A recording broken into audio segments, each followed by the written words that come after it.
The musket ball whistled past Lauren Gray's ear as she pressed herself against the mainmast, her heart hammering against her ribs like a trapped bird. The acrid smell of gunpowder burned her nostrils, while Captain Kevin Lee's voice boomed across the deck of the Crimson Tide, commanding his crew to return fire against the pursuing naval vessel. Salt spray stung her face as the ship lurched violently to starboard, and she could taste blood where she had bitten her tongue. This was not how she had imagined her life would unfold when she had first stepped aboard this pirate ship 3 months ago. A desperate widow with nothing left to lose and everything to prove. The memory of that first night still haunted her dreams. She had stood on the dock in Port Royal, clutching the last of her husband's belongings in a worn leather satchel, watching as respectable society turned their backs on her one by one. The creditors had taken everything else, leaving her with nothing but the clothes on her back and a reputation tainted by whispers of scandal. Her husband Dennis had died owing money to dangerous men, and those debts had somehow become hers to bear. The choice had been simple yet impossible: face debtor's prison or find another way to survive. Kevin Lee had appeared like a specter from the shadows of the tavern that night, his dark eyes assessing her with the calculating gaze of a man who had learned to read desperation in others. He was not what she had expected a pirate captain to look like. There were no golden teeth or elaborate feathered hats, no theatrical swagger or crude mannerisms. Instead, he carried himself with the quiet authority of someone who had earned his position through competence rather than bluster. His weathered hands spoke of years spent working rigging and handling weapons, while his measured speech revealed an education that seemed at odds with his chosen profession. Before we see how this ends, tell us where you're watching from and hype this video in the comments. The proposition he had offered her that night had seemed both salvation and damnation wrapped in the same breath. Join his crew, he had said, and she would never want for food or shelter again. The sea cared nothing for the judgments of landlubbers, and a woman who could prove her worth would find acceptance among his men. But the price of that acceptance would be leaving behind everything she had ever known about herself and the world she had inhabited as a merchant's wife. Lauren had accepted his offer not out of courage, but out of the simple mathematics of survival. The alternative was starvation, or worse, and she had already watched too many women in her position disappear into the dark alleys of port towns, never to be seen again. Kevin had given her a small cabin below deck and a set of practical clothes that would not catch in the rigging. He had also given her a warning that would echo in her mind for weeks to come. The sea would test her in ways she could not imagine, and if she proved herself weak, it would claim her without hesitation. The first weeks aboard the Crimson Tide had been a masterclass in humiliation and endurance. The crew, led by Kevin's first mate Alan Gray, had watched her every move with skeptical eyes, waiting for her to break under the physical demands of shipboard life. She had never hauled rope until her hands bled, never climbed rigging in a storm, never learned to tie knots that could mean the difference between life and death. Each day brought new challenges that left her exhausted and questioning her decision to leave solid ground behind. But Kevin had been watching too, though his observations were more subtle than those of his crew. He would appear beside her when she struggled with a particularly difficult task, offering guidance without making her feel incompetent. His instructions were always practical and precise, delivered in a tone that suggested he expected her to succeed rather than fail.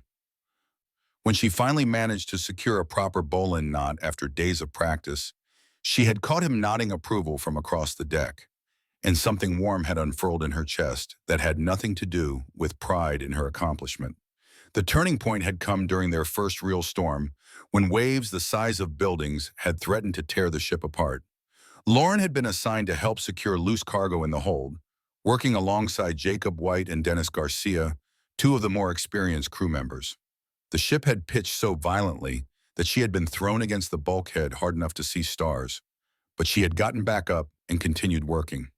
When a crate of supplies had broken free and threatened to crush Dennis, she had thrown herself forward without thinking, helping him wrestle it back into position even as water poured through the hatches above them. That night, as the storm finally began to subside, Kevin had found her sitting alone on deck, staring out at the churning sea.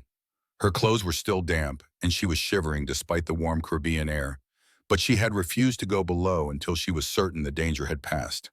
He had sat down beside her without speaking, offering her a cup of rum that burned away the chill in her bones. They had remained there in comfortable silence until dawn painted the horizon pink and gold, and she had realized that something fundamental had shifted between them. The weeks that followed had revealed layers of Kevin's character that she had not expected to find. He was ruthless when necessary, capable of making hard decisions that kept his crew alive in a world where mercy was often a luxury they could not afford. But she had also seen him share his own rations with a sick crew member, and she had watched him spend hours teaching young Jeremy Bennett the navigation skills that might one day save the boy's life. He led through example rather than fear, and his men followed him because they trusted his judgment rather than because they had no choice. Lauren had begun to understand that Kevin's initial proposition had been more complex than she had realized. He had not simply been offering her a place to hide from her troubles on land. He had been offering her the chance to discover who she might become when stripped of all the expectations and limitations that society had placed upon her. The woman who had once worried about the proper way to serve tea to the wives of other merchants was learning to read weather patterns and calculate the best approach to a potential prize. The widow who had been pitied and dismissed was becoming someone whose opinions were sought and valued by hardened sailors. The intimacy between them had developed slowly, built on shared watches and quiet conversations that revealed more than either of them had intended. Kevin had told her about the merchant ship that had been his first command, before circumstances had forced him to choose between piracy and poverty. She had shared stories of her marriage to Dennis, admitting for the first time that their union had been more about financial security than love, and that his death had left her feeling guilty for the relief mixed in with her grief. One evening, as they had sailed through waters so calm they looked like polished glass, Kevin had made the comment that would change everything between them. They had been standing at the ship's rail, watching the sunset paint the sky in shades of crimson and gold, when he had turned to her with an expression she had never seen before. His usual composed demeanor had cracked just enough to let her glimpse the longing beneath, and his voice had carried a roughness that spoke of carefully controlled emotion.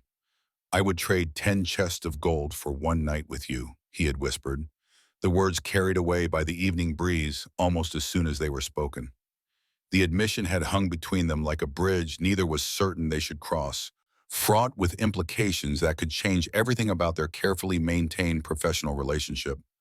Lauren had felt her breath catch in her throat as the weight of his confession settled over her. She had been aware of the growing attraction between them, had felt it in the way his gaze lingered on her face during their evening conversations, and in the careful way he avoided touching her even when helping her with difficult tasks. But hearing him voice his desire so plainly had forced her to confront her own feelings.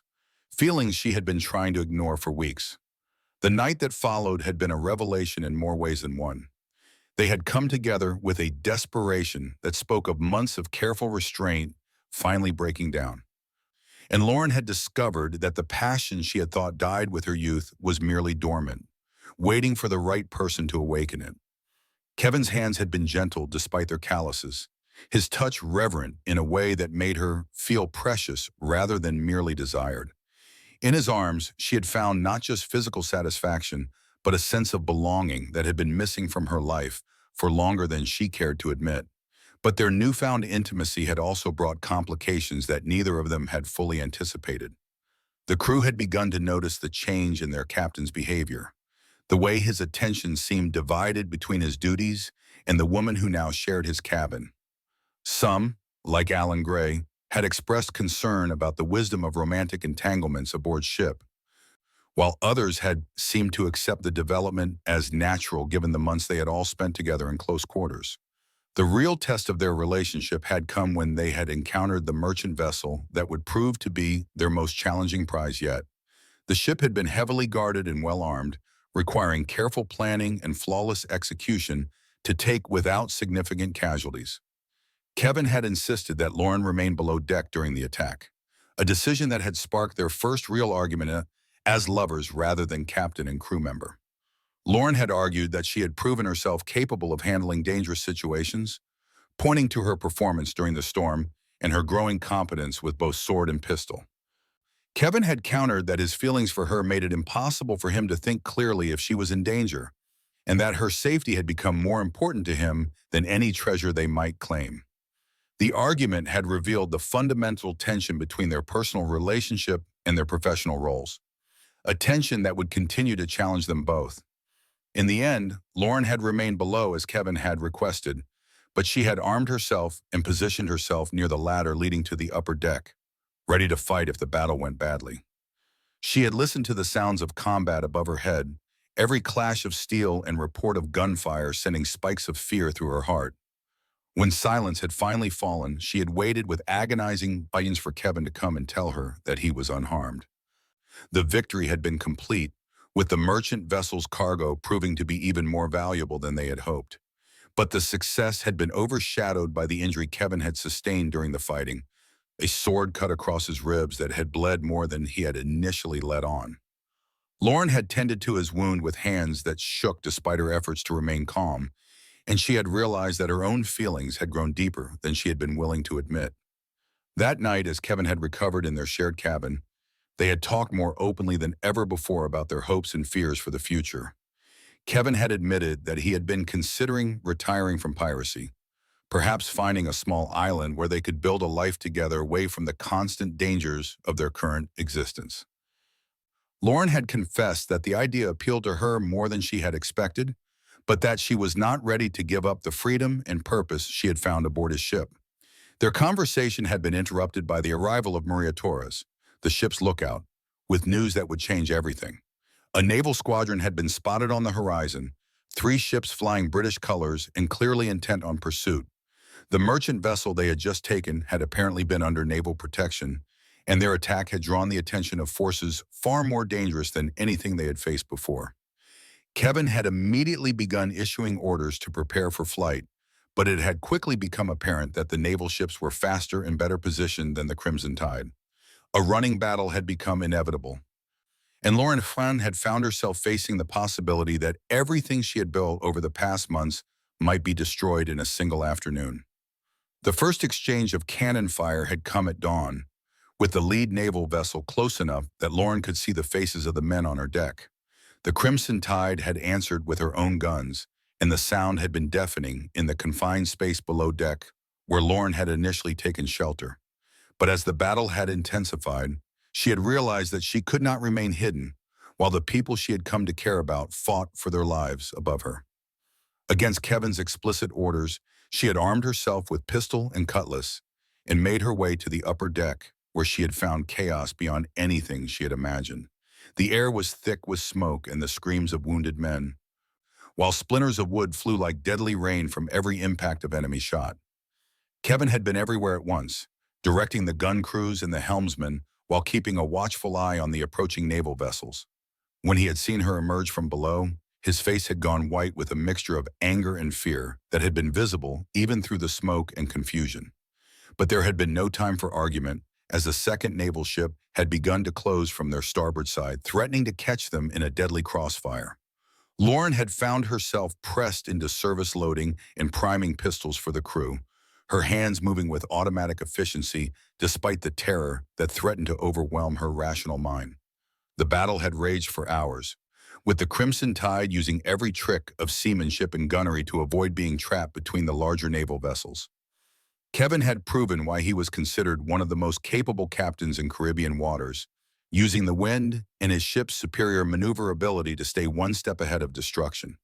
But Lauren could see that they were slowly losing ground and that their ammunition was running dangerously low. The turning point had come when Jeremy Bennett had spotted a gap in the coral reef that the larger naval ships could not navigate. It was a desperate gamble, requiring precise navigation through waters that could tear the bottom out of their ship if they made even a small error. But Kevin had not hesitated, ordering the helmsman to make the turn while the gun crews kept up their fire to discourage pursuit. Lauren had found herself standing beside Kevin as he had guided their ship through the treacherous passage, her hand resting on his arm in a gesture of support that had seemed natural despite the chaos surrounding them. She had felt the tension in his muscles as he had made split-second decisions that meant the difference between escape and destruction. And she had marveled at the calm competence he had displayed under pressure that would have broken lesser men. The Crimson Tide had scraped through the reef passage with inches to spare, her keel grinding against coral that could have opened her hull like a can. But they had made it to the other side while the naval vessels had been forced to sail around the reef, giving them precious time to put distance between themselves and their pursuers. The crew had cheered as they had cleared the danger, but Kevin had remained focused on the horizon, knowing that their escape was only temporary. In the days that had followed their narrow escape, Lauren had seen a different side of Kevin's leadership as he had dealt with the aftermath of the battle. 3 crew members had been wounded, including Dennis Garcia, who had taken a musket ball in the shoulder, and supplies had been running dangerously low after the extended chase. Kevin had made the difficult decision to put into a small cove on an uninhabited island, where they could make repairs and tend to the wounded while staying hidden from naval patrols. The island had been a small paradise of white sand beaches and crystal clear water. But Lauren had found it difficult to appreciate the beauty while Dennis had fought infection from his wound. She had worked alongside Jacob White, who had some experience with battlefield medicine, to keep their injured shipmate alive. The long hours spent changing bandages and forcing Dennis to drink the bitter herbal teas that might prevent fever had given her a new appreciation for the fragility of the life they had all chosen. Kevin had spent those days supervising repairs to the ship while scouting the surrounding waters for signs of pursuit. But Lauren had noticed that he had also spent time alone, standing on the beach and staring out at the horizon with an expression she had learned to recognize as deep contemplation. When she had finally approached him to ask what was troubling him, his answer had surprised her with its honesty and vulnerability. He had been questioning whether his feelings for her had compromised his judgment during the battle. He had admitted, the fear he had felt when she had appeared on deck during the fighting had been unlike anything he had experienced in years of dangerous encounters. He had found himself making tactical decisions based partly on keeping her safe rather than purely on what was best for the ship and crew, and he was not certain that was fair to the men who trusted him with their lives. Lauren had listened to his concerns without interruption, understanding for the first time the full weight of responsibility that rested on his shoulders. But she had also recognized that his feelings for her were not a weakness to be overcome, but rather a new factor that needed to be integrated into their shared life. She had told him that she was prepared to accept whatever risks came with loving a pirate captain, but that she would not accept being treated as a liability rather than a partner. Their conversation had led to a new understanding between them, one that acknowledged both the depth of their feelings and the practical realities of their situation. Kevin had agreed to stop trying to protect her from every danger, while Lauren had promised to be more mindful of how her actions might affect his ability to lead effectively. It was a delicate balance, but one that felt sustainable in a way that their previous arrangement had not. The crew had begun to recover their strength and morale during their stay on the island, with even Dennis showing signs of improvement as the infection in his wound had finally begun to respond to treatment. But their respite had been interrupted by the arrival of Jennifer Powell, a former associate of Kevin's who had brought news that would force them back to sea sooner than anyone had hoped.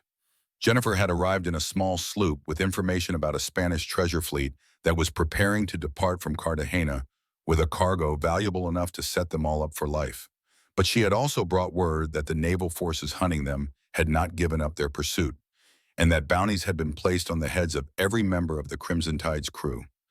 The window for taking the Spanish ships would be narrow, requiring them to act before the naval patrols could track them down. Kevin had called a council of his senior crew members to discuss their options, and for the first time, Lauren had been included in the deliberations as a full participant rather than an observer.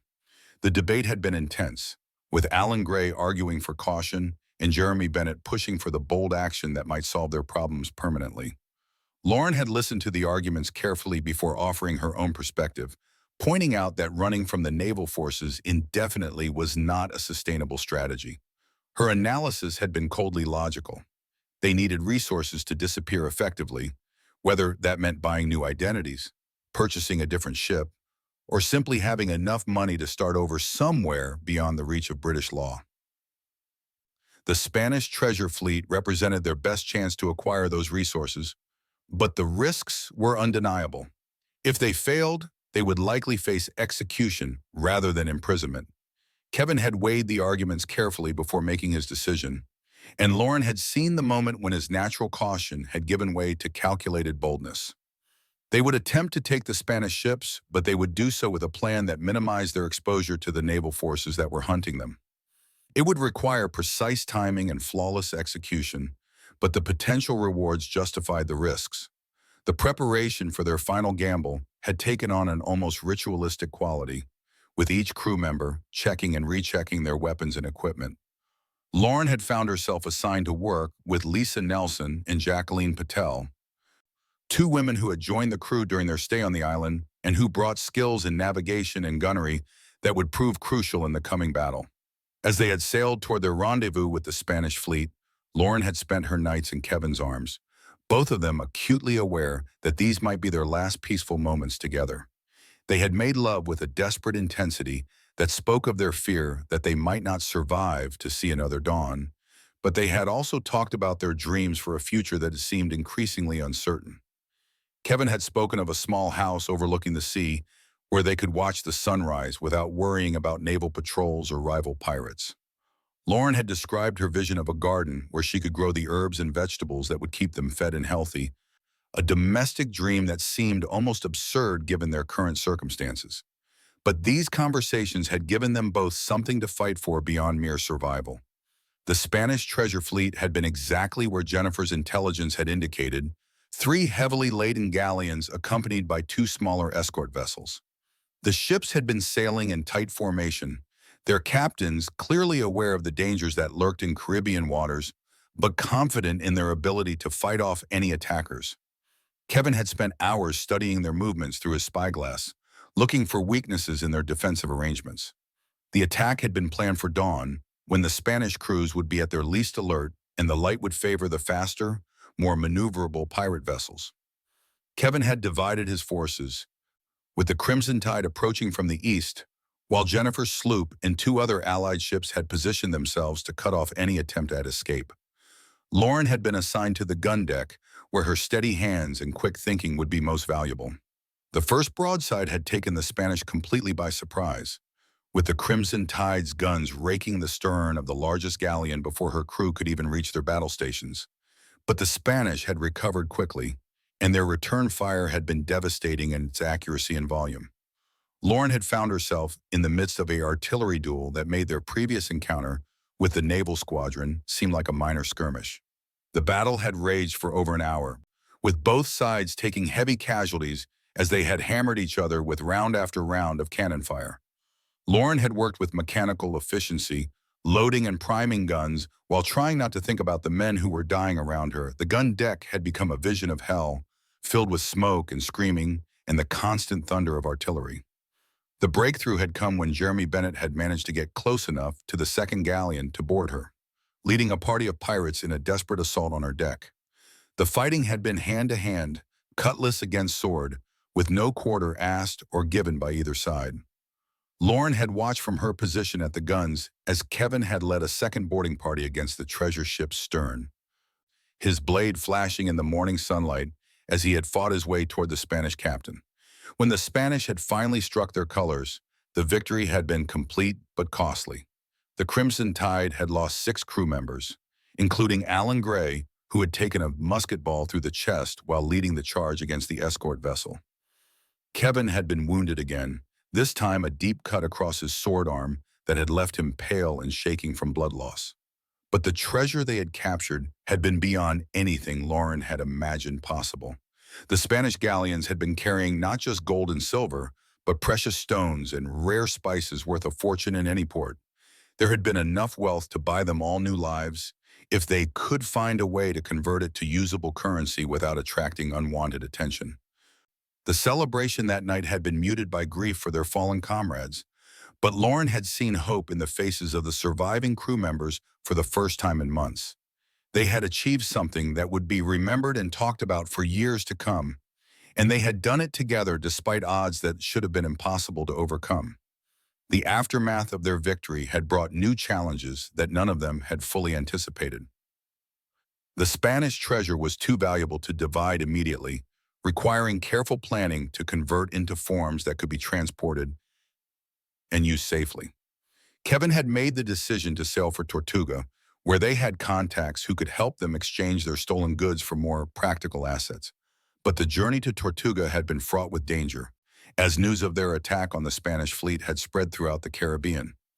Every port had been buzzing with stories of the pirates who had taken 3 galleons in a single morning, and bounty hunters had begun converging on the area like sharks drawn to blood.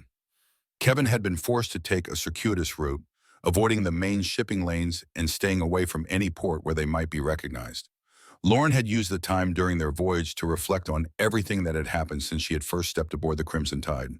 The woman who had once worried about the proper way to arrange flowers for a dinner party had become someone who could load cannons under fire and tend wounds that would have made her faint just months earlier. She had discovered reserves of courage and competence that she had never known she possessed.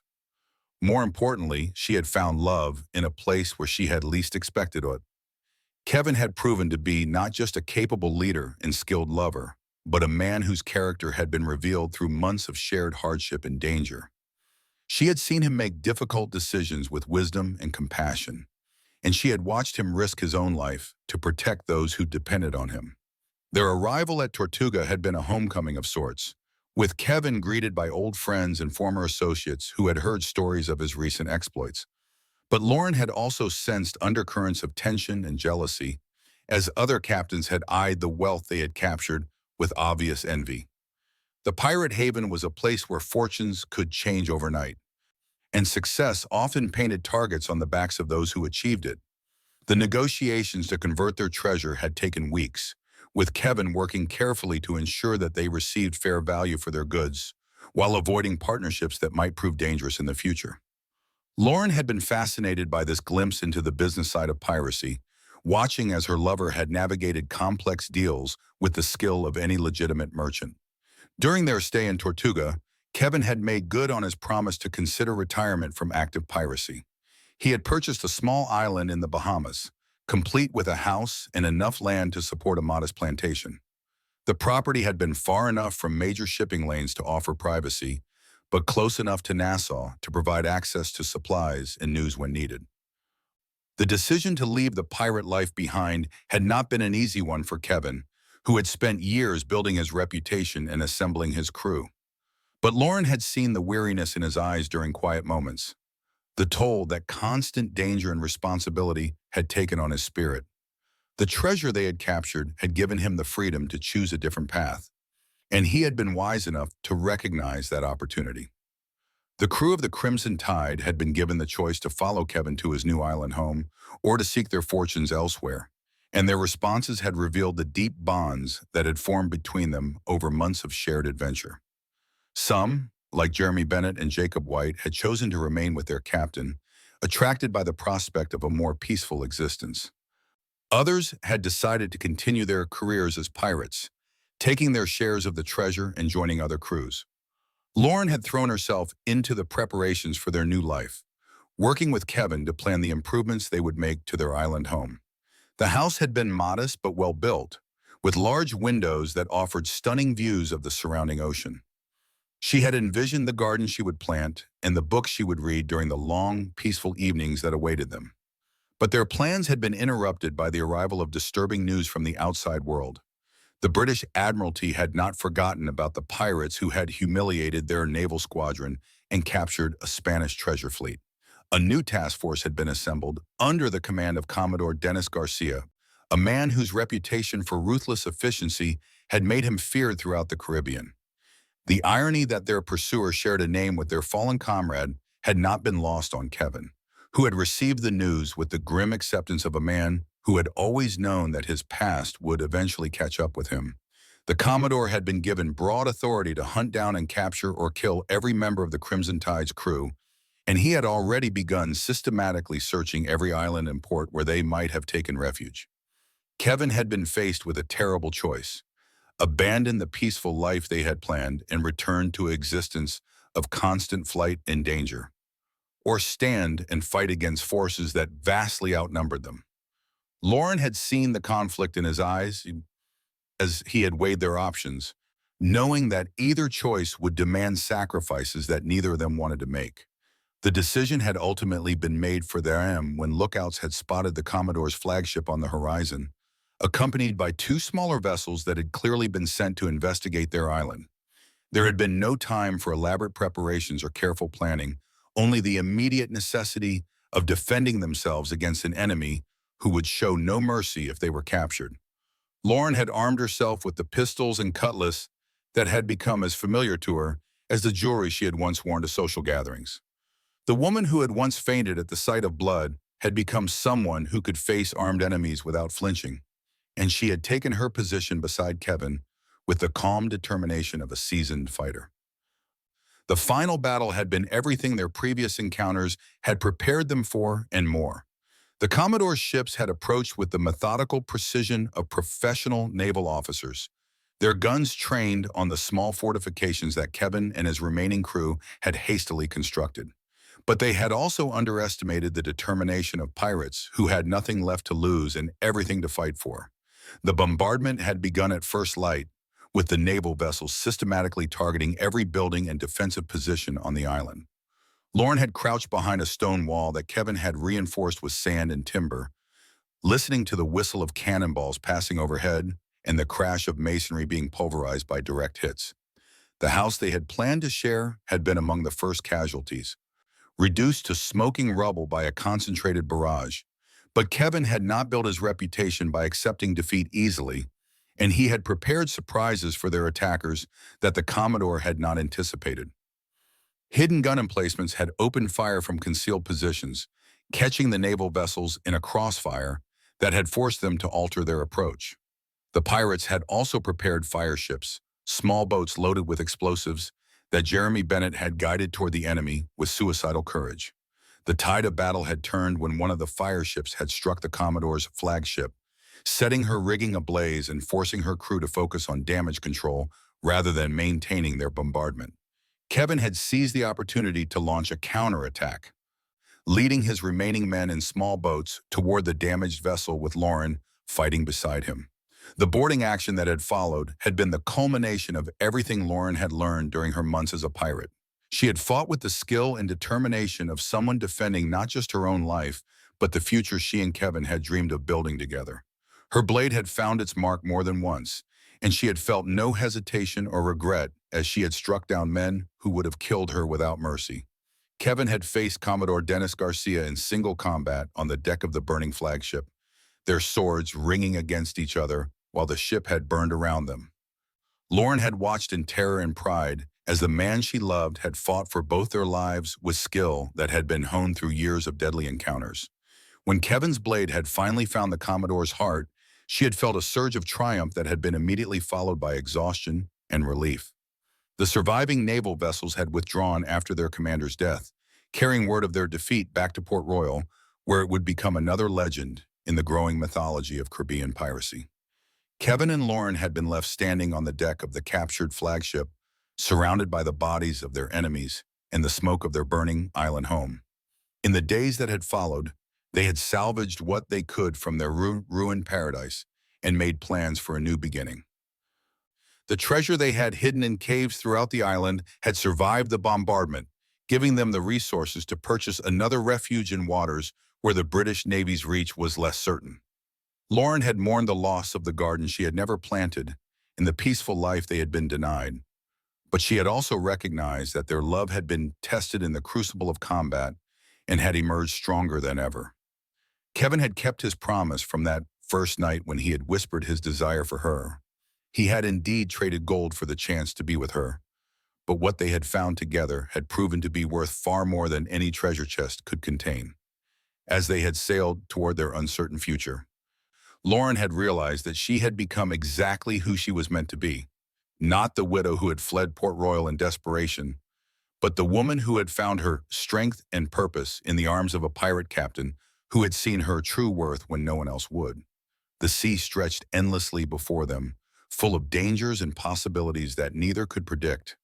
But they would face whatever came together, two souls who had found each other in the most unlikely of circumstances and had forged a bond that neither naval commodores nor Spanish treasure fleets could break.